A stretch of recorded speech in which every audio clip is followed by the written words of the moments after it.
High. সেদিন ছিল নবমী। মা আর আমি ঠিক করেছিলাম ঠাকুর দেখতে যাব।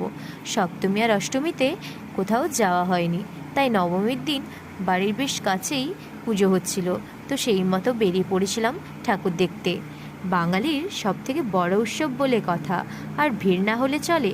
তার উপর সেদিন নবমী ছিল, তো মায়ের বড় পুজো, তাই প্যান্ডেলগুলোতে এতখানি ভিড় হয়েছিল যে ঢুকতেই পারিনি। বাইরে থেকেই ঠাকুর দর্শন করতে হয়েছিল। এক থেকে দুটো প্যান্ডেল ঘুরে আসার পর গলাটা শুকিয়ে গেছিলো, তাই দুজনে মিলে খেয়ে নিয়েছিলাম দুটো লস্যি। আবারও চলে গেছিলাম অন্য প্যান্ডেলে ঠাকুর দেখতে। রাস্তাটা খুব একটা ভিড় ছিল না। আসলে আমরা সেদিন একটু তাড়াতাড়ি বেরিয়ে পড়েছিলাম, কারণ ওয়েদারের অবস্থাটা খুবই খারাপ ছিল, আর বাড়িও ফিরতে হতো। তারপর 3 থেকে 4টা মতো প্যান্ডেলের ঠাকুর দেখার পর দুজনে মিলে চলে গিয়েছিলাম কিছু কেনাকাটা করতে।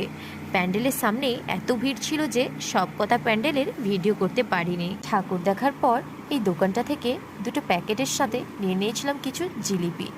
এরপর ভাইয়ের জন্য এখান থেকে নিয়ে নিয়েছিলাম কিছু পপকর্নের প্যাকেট। পুজোর মধ্যে সব কটা দোকানই ভিড় ছিল, তাই ফাঁকা দেখে একটা দোকানে এসে লাইন দিয়ে রসিদ কেটে নিয়ে নিয়েছিলাম 3টে রোল।